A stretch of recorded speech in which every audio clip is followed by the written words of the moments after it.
Esto es Conócete y nosotras somos Adelaida Harrison y Andrea Vargas y hoy van a ver qué programa vamos a tener. Querido auditorio, ¿alguna vez se han preguntado por qué ciertos patrones se repiten en tu familia? Por ejemplo, ¿los hombres de esta familia no consiguen trabajos bien remunerados? ¿O por qué todos mueren muy jóvenes? ¿Qué pasa? ¿Por qué se repite el patrón en las generaciones? ¿O por qué las mujeres de esta familia y por generaciones han adoptado el rol de fuertes y de proveedoras? O bien, ¿te has preguntado si tu pasado familiar podría estar influyendo en tu presente? Como ven, el programa va a estar muy interesante porque hablaremos con una persona muy destacada en el ámbito de la psicología y la terapia en España. Este experto en relaciones humanas nos invita a que exploremos las profundidades de nuestras conexiones familiares y a que encontremos la sanación. Como dice nuestro invitado, las constelaciones familiares son una herramienta para encontrar nuestro lugar en el mundo y para reconectar con nuestra esencia. Adelaida, te saludo y qué mejor que tú presentes a este gran personaje. Gracias, Andrea. Y la verdad que sí, es un placer, es un orgullo y además fue un gran descubrimiento.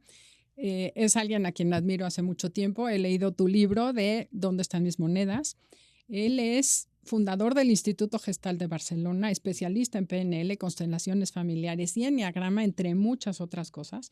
Y además les voy a presumir a nuestro público que llevan escuchándonos y siguiéndonos con el enneagrama. Él fue directo estudiante de Claudio Naranjo y trabajó y colaboró con él en el SAT en España durante muchos años. Así es que es un privilegio tenerte aquí con nosotros el día de hoy, Joan Garriga, autor de muchísimos libros y divulgador. Bienvenido. Muchísimas gracias, muchísimas gracias. También estuve con Claudio en México, en los SATs que en su momento daba en México. Así que tuve la buena fortuna de ser su estudiante y durante muchos años también colaborar en sus programas y empaparme y nutrirme de esta herramienta tan poderosa de conocimiento de las tramas internas como es el enneagrama. Y luego también tuve la buena suerte de conocer y traer a España a Bert Hellinger, que Wow. también es un referente de cómo conocer estas tramas que ya no son internas, sino que son externas de los movimientos familiares. Así que, bueno, nada, muy agradecido a estos dos grandes maestros. Sí, qué privilegio, dos pilares de lo que hoy es el autoconocimiento. Y bueno, a reserva de que nos prometas regresar con el enneagrama un día al programa, el tema del día de hoy es constelar la vida. Y me encanta el título, ya nos contarás, pero suena lindo, constelar la vida, ¿no? Es como a mi familia, es como conectar. A mí me suena conectarte con la vida a través de las constelaciones. ¿O a qué te refieres con constelar la vida? Bueno, yo pienso en términos de la vida como viaje con una cantidad de retos significativos a encarar, si queréis, con una cantidad de temas que invariablemente nos obligan a pensarnos, a orientarnos, a gestionarnos, temas como de dónde venimos, nuestros padres, nuestros anteriores, nuestra infancia también, con lo maravilloso y con lo doloroso, luego la sexualidad, el mundo de la pareja, el mundo de las parejas y las exparejas, el mundo de la paternidad y la maternidad y el destino de los hijos, la muerte, la enfermedad. Así que el viaje de la vida es un viaje apasionante, repleto de momentos muy dichosos, pero repleto también de aventuras donde la adversidad nos visita. Así que constelar la vida significa usar las constelaciones como herramienta para mirar de cerca cuando estamos acalambrados o estamos atolondrados o atorados en alguno de estos asuntos, y a lo largo del camino de la vida pues nos atoramos o nos visitan asuntos que no logramos manejar con mucho acierto. Repensar la matriz fundacional, los padres y la familia, gestionar una expareja o un divorcio, o gestionar una problemática de un hijo. Entonces le quise poner este genérico de constelar la vida porque significa que todo lo sustancial que nos sucede en la vida es susceptible de ser mirado, analizado, trabajado a través de una constelación. Es el lenguaje de los vínculos, porque lo principal de la historia de una vida es la historia del corazón, y el corazón palpita, late y vibra en relación a lo que nos vincula con los demás. Ok. Oye, Joan, muchísima gente hoy en día conoce lo que son las constelaciones familiares, pero hay otras, muchas otras, que no tienen ni idea de lo que estamos hablando. ¿Podrías explicar en palabras sencillas qué es una constelación familiar? Bueno, una constelación es un abordaje terapéutico a través del cual intentamos encontrar solución, camino, autoconocimiento a problemas que nos visitan. Y tiene de particular o de diferente a lo que es una terapia más convencional, que es escénica, es actuada, es viva, es experiencial. Esto significa que en lugar de hablar de la madre o en lugar de hablar del abuelo o en lugar de hablar del suicidio de un tío, lo que se hace es escenificar a estas personas partiendo de la base de que en el problema actual que yo tengo, sea del tipo que sea, desde un trastorno de ansiedad hasta una depresión, hasta una problemática de pareja o un problema de salud, están implicados nuestra historia de nuestros vínculos. Alguien dijo que nuestra biografía y nuestra biografía vincular tiene que ver también con nuestra biología, así que también encaramos enfermedades y se hace de una manera escénica. Alguien representa a la madre, se hace en grupo, alguien representa a la madre, alguien representa a la expareja, alguien representa al hijo, y entonces rápidamente una constelación permite clarificar aquellas dinámicas que contribuyen a generar los problemas que estamos teniendo y cómo habría que reestructurar estas dinámicas para orientarlas en la dirección de la solución. Por ejemplo, una constelación básica que es la Sagrada Familia, muy importante para todos, es la constelación padre, madre, hijo. Y Okay. el lugar que tenemos interiorizado como hijos respecto a nuestro padre, a nuestra madre, y respecto a los dos también, tiene mucho que ver con cómo nos posicionamos en la vida, con cómo nos va en la pareja, por ejemplo, con cómo nos va en el trabajo. Pero vaya, una constelación familiar es una forma de mirar nuestros asuntos de una manera escénica y experiencial. Y entonces una imagen pues tiene mucho poder porque cala muy dentro de nosotros. Pero bueno, una constelación familiar vendría a ser como unas cuantas sesiones de terapia más convencional, si se quiere. Oye, y por ejemplo, esto que estás diciendo, padre, madre e hijos, ¿no? No, he escuchado que tomar a la madre o tomar al padre te hace a ti capaz de vivir mejor, de tener abundancia, o que si no tienes abundancia económica, tiene que ver con alguna relación con el padre. Entonces, mi primera pregunta es, ¿qué significa el padre y la madre en la vida diaria actual en la que tenemos hoy? Y dos, si la constelación acomoda, no solo te presenta la situación, sino que la acomoda. Claro, claro. A ver, padre y madre son la fuente, son el origen, son los vehículos providenciales a través de los cuales se nos ha hecho presente la vida. Y padre y madre no son solo esta persona que está en su casa o que ya falleció, sino que padre y madre representan la vida.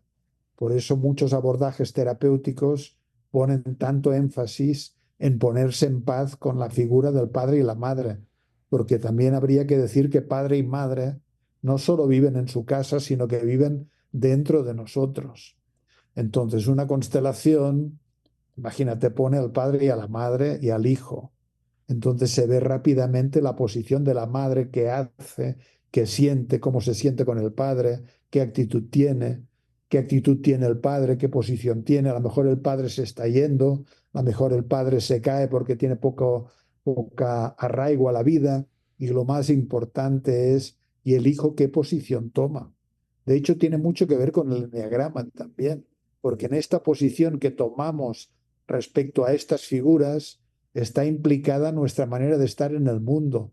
Hay algunos que se ponen de perfeccionistas, que sería el carácter uno, especialmente cuando vivieron padres, madres caóticos, desestructurados, y sintieron que ellos se tenían que elevar por encima de ellos y darle un orden y una estructura.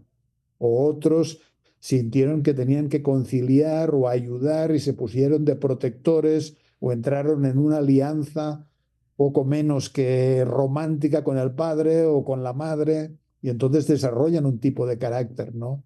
Claro, y esto es muy estructural. Entonces, lo que hace una constelación es comprender qué es lo que le pasa a la madre en este sistema, qué es lo que le pasa al padre y cómo el hijo puede desarrollar un posicionamiento distinto al que le sirvió para defenderse del dolor esencial que experimentaba en esta sagrada familia. Entonces, claro, el objetivo siempre es poder llegar a la aceptación, al asentimiento. Esto significa decir, estoy de acuerdo, mamá, en lo que me tocó vivir contigo y me retiro de esperar que pudiera haber sido de otra manera. Y si esto no son palabras, sino que es un lenguaje interior, emocional, profundo, se le llama tomar a la madre, es decir, concordar con todo lo que nos tocó vivir con la madre y con el padre.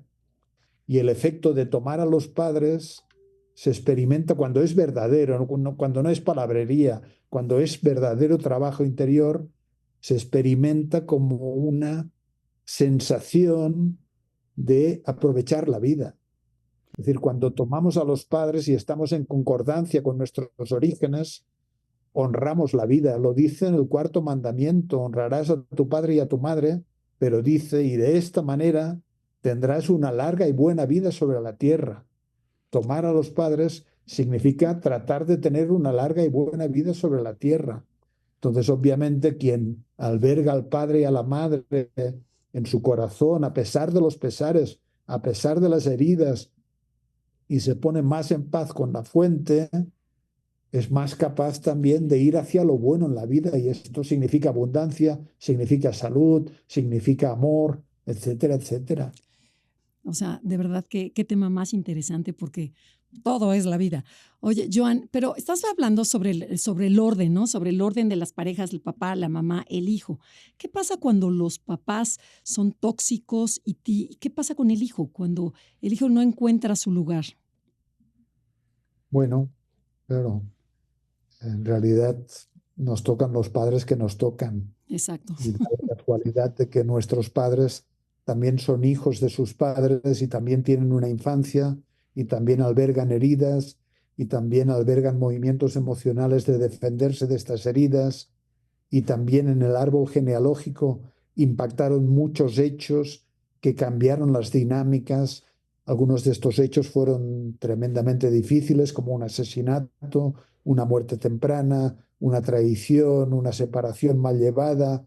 Son hechos que impactan en los sistemas familiares y debilitan la energía, de manera que dificultan que el padre o la madre esté claramente disponible para el hijo.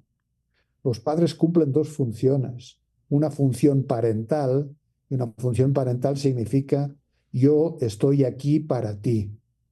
Y esto es una bendición cuando el hijo siente que el padre y la madre están disponibles y están sólidos claramente en su lugar.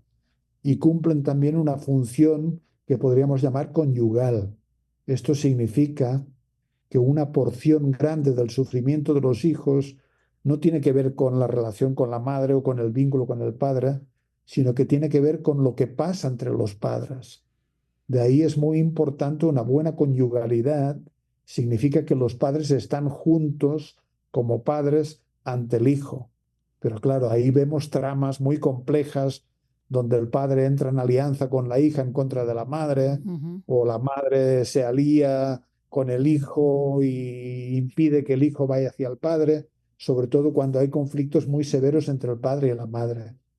Claro, no es que haya personas tóxicas, hay personas que tienen el corazón comprometido con heridas, malquerencias o malvivencias de su pasado. Y entonces nos cae este hombre y esta mujer que son nuestros padres.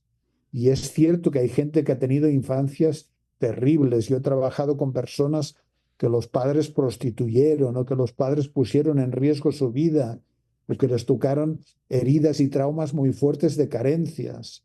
Y entonces estas personas dicen, encima de lo que me hicieron mis padres, tengo que ponerme en paz con ellos. Claro, es difícil porque todo lo que hicieron estos hijos es tratar de sobrevivir y sobreponerse a tantas heridas.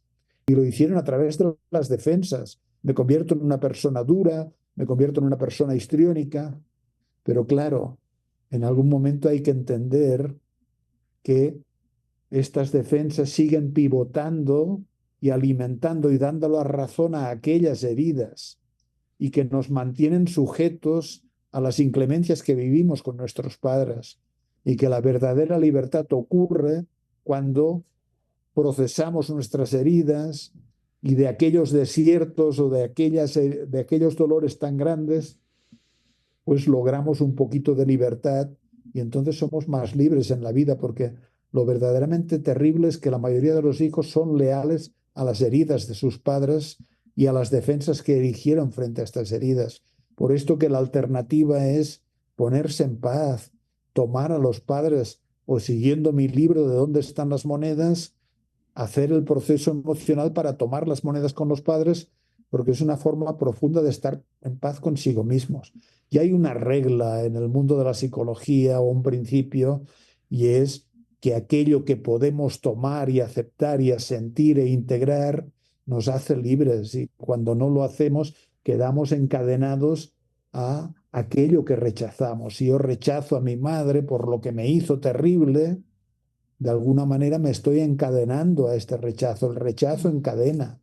Claro. Así que, bueno, ¿qué se hace con los padres difíciles? Pues madurar y en algún momento poder Perdonar. decir desde el corazón esto: estoy de acuerdo en lo que fue, de la manera exacta que fue, y me retiro de esperar que pudiera haber sido distinto, y no os regalo mi desdicha porque me hicisteis desdichado, porque esto es lo que ocurre la mayoría de las veces. Claro. Soy leal a mis heridas manteniéndome desdichado en mi vida. Ok, y por ejemplo, podríamos decir que lo que necesitamos hacer es un cambio de percepción, y la constelación, bueno, refiriéndome al cuento de las monedas, ¿no? Que no nos gusta lo que nos dieron, y mientras no me guste lo que me dieron, no acepto nada, porque cerré las manos y no estoy recibiendo de la vida, ni de mis padres, ni de nadie, lo que debería estar tomando, porque es lo único que hay. Y estar enojados por lo que no me dan, pues es una manera de mantenerme en ese lugar, ¿no? Como niño caprichoso. Sí. Bergelinger decía: no tomar a los padres tiene muchas ventajas, lo decía un poco socarronamente, Ujú. porque uno entonces no se siente comprometido en la vida, no tiene que dar a manos llenas. Pero, claro, una constelación permite también entender qué pasa, cuáles son los nudos del corazón de nuestros padres. Es decir, esta madre que no está disponible, o esta madre que golpea, o esta madre que está constantemente enojada. Luego descubrimos que es una hija que perdió a un hermano cuando era chiquita, y la madre, es decir, la abuela, quedó muy lastimada por la pérdida de su hija y poco presente, y entonces desarrolló un carácter enojado porque antes vivía en el paraíso y de repente, por la pérdida de este hermano, vive en el infierno. Y claro, uno amplía la comprensión de qué es lo que sucede en el corazón de los padres Mm. y comprende que el maltrato o las heridas no fueron caprichosas, sino que fueron lo que fue posible para esta persona, dadas las condiciones que tenía esta persona. Y luego, por otro lado, lo que permite una constelación es una comprensión fundamental, y es que seguir pegado a este niño interior, yo lo llamo tiránico y profético, es una elección personal, porque vemos en la constelación como el niño, imaginemos un carácter 5. Quizá quienes nos escuchan no saben lo que significa, pero significa una persona más bien extendida, distante, que hace poco contacto. Pues es una persona que en su infancia aprendió a ponerse más invisible, a ponerse lejos, a mirar toda la situación, pero tratar de no ser mirado. Bueno, entonces uno comprende y dice: bueno, yo tomé esta posición porque era lo que me venía bien respecto a lo que pasaba con los padres, pero seguir alimentando esta posición no tiene mucho sentido, porque esta posición es tiránica, coloniza y tiraniza toda mi personalidad, como si la tiraniza tanto que creo que hasta soy yo, esto que es una impostura, ¿no? Podríamos decir. Y luego es profético, profético en el sentido de que el niño que vive adentro, no me refiero al niño espontáneo, maravilloso, amoroso, sino a este niño ya maltrecho, podríamos decir, profetiza que el futuro va a parecerse al pasado, y entonces buscamos una pareja con la que podamos repetir un escenario de vida que se Igualito. parezca al escenario que teníamos con nuestros padres. Y luego viene la gente a constelaciones y dice, no entiendo cómo lo hago, pero las parejas que encuentro son alcohólicas. Ujú. Entonces descubrimos que ¿quién es alcohólico? Es el padre. El padre era alcohólico. Y uno aprendió este escenario relacional que luego lo repite con sus parejas. O uno busca una pareja que tiene caracteres invasivos para poder justificar el ponerse invasible o poner su intimidad a resguardo, que sería este carácter que se pone fuera del contacto con los demás. Entonces, claro, una constelación. El otro día hablaba con un psicoanalista y me decía, pero es que una constelación es como un psicoanálisis concentrado. Ujú. Permite vislumbrar y clarificar dinámicas que nos afectan y que nos mueven de una manera muy rápida. Y luego todo hay que decir que una constelación, en mi opinión, la mayoría de las veces no es un tratamiento único, sino que es compatible con un proceso de trabajo personal. De Ujú. hecho, el valor de una constelación es el trabajo que estimula, el trabajo personal que estimulan las personas. Por lo menos yo huyo de la idea mágica de que una constelación hará el trabajo mientras yo me pongo a dormir. En todo Ujú. caso, una constelación lo que hace es despertarme para que me ponga mucho más verdadero y atento con aquello que está en movimiento en mi interior y que me haga más responsable de lo que está en agitación, que me haga más responsable de lo que me pasa respecto a mis vínculos también, por ejemplo. Oye, Ujú. Joan, Bueno, yo tengo vas. una. Es que te queremos abordar con tantas preguntas. Pero a ver, ¿qué pasa? ¿Cuál es la magia? Porque, ok, tú eres el participante, tú escoges a la mamá, al papá, al tío, al hermano, lo que quieras. Pero, ¿qué es la magia? ¿Dónde está la energía? ¿Por qué gente que ni te conoce puede sentir lo que sentía tu mamá o puede tu papá? ¿Cómo es eso? ¿Nos podrías platicar un poquito? Bueno, en el libro hablo mucho de esto, pero este es el elemento, podríamos decir, intrigante o inexplicable de las constelaciones, porque no hay una teoría aceptada que consiga explicar este fenómeno que sucede. Y el fenómeno que sucede es que los representantes en una constelación experimentan sentimientos y vivencias de las personas que representan. Ujú. Yo escuché esto en manos de Bert Hellinger, pensé, esto ya lo veremos. Mantengo escéptico y lo único que corrige mi escepticismo es la experiencia, no tanto la creencia. Ujú. Y a fe de Dios que lo experimenté, porque hice muchas veces de representante y me sentía tomado por sensaciones, sentimientos, emociones, movimientos que no tenían que ver conmigo. Entonces, esto es un fenómeno realmente enigmático y yo creo que en el libro pongo el día de la ojeada. Mi fantasía preferida es que dentro de 100 años o 200 me levanto de mi tumba. Debería de ser obligatorio o opcional que pudiéramos hacer esto y contemplamos cuál es el panorama y supongo que se habrá descubierto por qué ocurre esto. Mi teoría personal es mucho más simple. Mi teoría personal dice que la información está en todas partes Ok. y que si estamos abiertos a la información, La recibes. sabemos que una constelación permite este acceso de la información con fines terapéuticos, con fines de que la persona pueda aprender y transformar. Bueno, me gustaría platicar un poquito acerca, he constelado bastante y me encanta, y he visto que mucha gente dice, piensan que es brujería, locura. Me gustaría relacionarlo quizá, no sé, un poco al campo cuántico, eso que sucede, la información donde está y que hoy en día hay bastante ciencia que puede soportar esto y que nos platiques qué es el alma familiar. Vale, vale. A ver, sobre este aspecto enigmático de por qué los representantes sienten los sentimientos de los representados, hay distintas explicaciones. Por ejemplo, la teoría de los campos morfogenéticos, que dicen que la memoria está en el campo, no tanto en el interno de las personas. Hay la teoría de las neuronas espejo, Ujú. que como una teoría que se puede ampliar y comprendemos que este universo empático va mucho más allá de la presencia de la otra persona. Está la teoría también de la física de las pequeñas partículas y de los campos cuánticos. Claro. Y está demostrado de que una pequeña partícula que ha estado en contacto con otra pequeña partícula queda constantemente comunicada con esta partícula, aunque esté en extremos opuestos del universo. Y esto significa que vivimos en un universo absolutamente interconectado y que cada vez que inhalamos partículas que inhaló Buda o Jesucristo o Mozart o tantas personas anónimas. Esto significa de que no existe la cripta en un sentido absoluto, no existe el silencio, no existe el secreto, sino que en el universo todo está a la vista. Lo que pasa es que nuestro parámetro racionalista pues tiene dificultades conceptuales para aceptar lo que parece invisible o lo que parece inexplicable. Pero yo estoy seguro de que no pasarán 50 años de que no saldrán explicaciones fehacientes y aceptadas por la comunidad también de por qué podemos experimentar vivencias de otra persona. Y yo os prometo que esto no es poesía ni invención.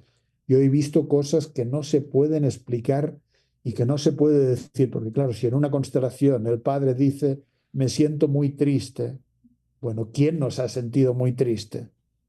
O alguien dice, siento enojo. ¿Quién no siente enojo?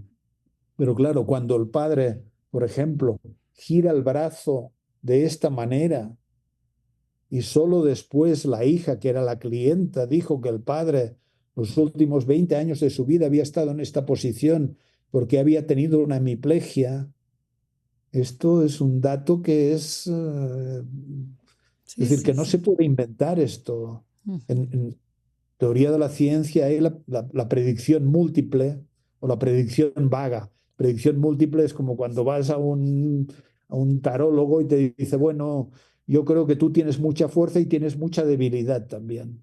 Bueno, Seguro. esto es muy vago, porque todo el mundo tiene mucha fuerza y tiene mucha debilidad al mismo tiempo, ¿no?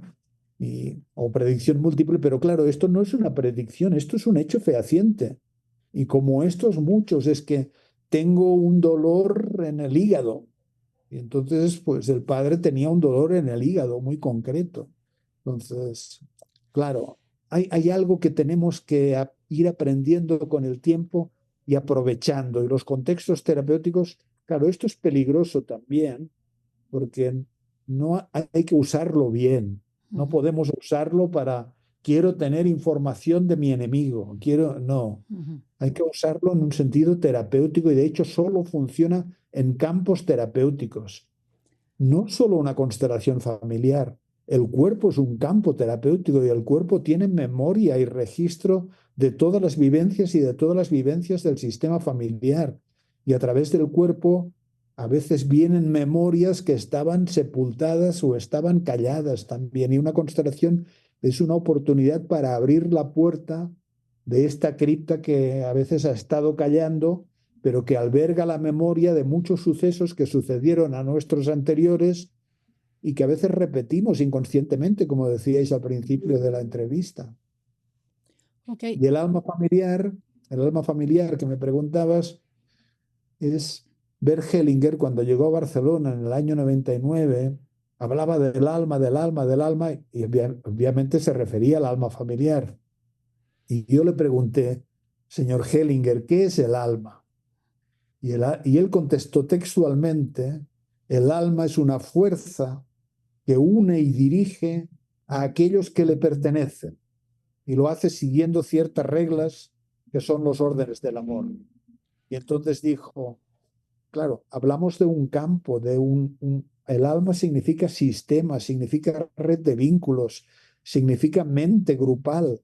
Y hay que asumir que no solo tenemos una mente individual, yo, Joan Garriga, tengo una mente personal, sino que estoy participado por una mente colectiva en la que están presentes mis hermanos, mis hijos, mis parejas, mis exparejas, mis padres, mis abuelos, también aquellos que murieron en la guerra cayendo al lado de mis abuelos, también aquellos que cayeron al lado de mis tíos porque tuvieron que disparar en la guerra, etcétera, etcétera. Es decir, habría que pensar que la palabra yo, que es tan moderna, es tan actual, que nos gusta tanto, hoy en día decía un autor, no enterramos restos mortales, sino que enterramos biografías, enterramos yoes, pero claro, este yo que pretende tanta grandeza y tanto protagonismo, en realidad baila y pivota la danza de esta alma común en la que se mecen y en la que actúan muchas melodías que vienen emitidas desde un pasado más cercano o más lejano, podríamos decir. Así que somos seres que estamos en resonancia con otros muchos y el vínculo nos puede. Es que somos seres vinculares, somos seres mamíferos, somos seres conectados. Oye, ¿y cuáles son esas leyes que rigen? ¿Nos puedes platicar un poquito cuáles son? Creo que son 5 las leyes. Bueno, sí, Bergelinger, en realidad son tres, Ok. son tres. En uno de mis libros que se llama Decir sí la vida, lo amplié a 6 porque tomaba en cuenta no solo la parte sistémica y relacional, sino la parte interior también. Pero estas leyes, mira, la más importante vendría a ser una ley existencial que dice que todo lo que es y ha sido tiene derecho a ser reconocido tal y como ha sido. Ok. Y esto significa que aunque la mente quiera alejar aquello que le desagrada, la realidad es más fuerte que la mente y la realidad se impone. Y la mente quiere burlar la realidad diciendo, rechazo a mi padre o excluyo a mi hijo que se murió y me causa tanto dolor que no quiero saber nada más con el recuerdo de mi hijo, podríamos decir, ¿no? Por poner un ejemplo. Y entonces la mente excluye, pero el corazón y la realidad profunda no pueden excluir. Entonces esta ley es la ley de la inclusión. Trabaja por incluir, porque el alma familiar anhela la completud y sufre cuando unos tienen derecho a pertenecer y a los otros se les expulsa del derecho al amor y a la pertenencia. A veces esto empieza con un hijo que dice, mi madre sí, mi padre no. Ok. Y entonces expulsa al padre y sobrevincula con la madre. Es la ley de la pertenencia y la ley de que todos tienen igual derecho a pertenecer. La otra es la ley del lugar, que es muy importante, que cada quien esté en el lugar que le corresponde. Es más fácil estar en el lugar que nos corresponde cuando no hay asuntos pendientes, cuando no hay exclusiones. Yo puedo ser mejor padre o estar en mi lugar de padre si tengo a mis padres en mí. Si los he excluido, entonces tengo más dificultades para tomar mi lugar de padre. Pero esta ley vendría a decir que si cada quien está en su lugar, los vínculos fermentan en bienestar y en felicidad. Y Ok. la última ley tiene que ver con el intercambio entre el dar y el recibir.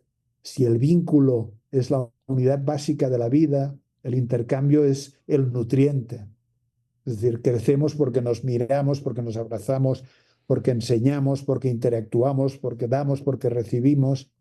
Y ahí Hellinger habla de que el intercambio conviene que sea equilibrado entre adultos y que Entonces, sea desequilibrado entre desiguales, por ejemplo, con los padres, y se Ujú. equilibra lo que Padres e hijos. recibimos con los padres dando a nuestros hijos o haciendo algo bueno con nuestra vida. Son ideas superlativamente simples, pero que tienen un amplio alcance terapéutico.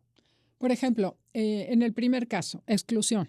Excluimos el secreto familiar, la que se divorció, la que se embarazó, el que se suicidó. Ese tipo de secretos es estar excluyendo algo que sí sucedió de la familia y genera problemas. Claro, claro. El Es, seg- es- exclusión significa no darle un lugar en el corazón. Algo que sí pasó. En re- y darle un lugar en el corazón no significa amarlo emocionalmente. Por ejemplo, sufrí una violación. ¿Tengo que incluir a mi violador? Claro, eso son preguntas fuertes. Claro. Entonces, incluir significa simplemente reconocer que esta ha sido tu historia y que puedes decir que sí a tu historia tal y como ha sido. No porque te gustara, no porque la apruebes, no porque sientas amor a tu violador en absoluto, sino para que no sufras las consecuencias de esta violación basadas en un constante futuro en el que le dices a la vida, no tendría que haberme ocurrido esto, no tendría que haber tenido esta madre. Entonces a veces se excluye porque duele mucho, a veces porque humilla, a veces porque avergüenza. Mi padre es mi abuelo. Estoy hablando de casos reales. Ujú. El abuelo violó a la madre y es el padre de este hombre. Entonces, y yo le pregunto a este hombre, ¿y qué le dirías a tu padre? Y le diría, bueno, a mi abuelo le diría, como diciendo, ¿por qué hiciste esto? Pero a mi padre le diría gracias. Pero claro, en este caso, padre y abuelo son el mismo. Sí, Entonces, qué duro. él tendrá que hacer el esfuerzo interior de aceptar que la vida se conjugó de manera tal que a él le tocó de esta manera, porque si no, va a, va a caminar el camino de que le da derecho a decir, a mí me llegaron las cosas de la manera que no tenía que ser.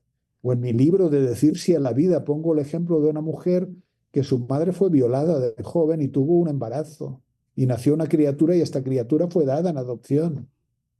Imaginaros el trabajo interior que supone integrar esto, incluir esto. ¿Qué papel influye la espiritualidad en tu vida como terapeuta? ¿Qué tanto o sea, qué es para ti la espiritualidad? Mira, cuando yo tenía menos de 30 años, escuché a un viejo terapeuta decir que cuando los terapeutas tienen una cierta edad, tienen dos caminos, el alcohol o la espiritualidad. Ya sé que esto es una exageración, pero ¿qué quiere decir esto? Claro, el camino del terapeuta es uno en el que tenemos que estar de acuerdo en convivir con mucha frecuencia con el lado doloroso de la vida de las personas también. Y claro, a veces te toca acompañar situaciones que han sido tan adversas, tan difíciles, que las maniobras estrictamente psicológicas se quedan muy cortas. Así que yo concibo el trabajo en términos psicoespirituales y no solo en términos psicológicos. Mismo lo que hablaba antes del sí, del asentimiento, de la inclusión, esto es lenguaje espiritual, porque no se puede amar a un violador en un sentido emocional, pero sí en un sentido espiritual. Y la espiritualidad es asentimiento, es concordancia, es sumisión a una voluntad más grande que la propia, es apertura a una sintonía con la realidad, significa hacerse discípulo de la realidad, significa cantar y entonar el sí a la vida a pesar de los pesares. Y ahí y explico, mira, en este libro de Constelar la vida explico, hablo de las tres virtudes teologales del cristianismo. A veces tomo de aquí, tomo de allí, y de la fe, hablo de la fe y de la importancia de la fe en, en un terapeuta, pero no me refiero a la fe como creencia en algo. Habitualmente se asocia a la fe, creo en Dios, creo en esto. No, me refiero a la fe como vivencia, como estado interior de que, como una sabiduría sentida de que la vida es valiosa a pesar de los pesares.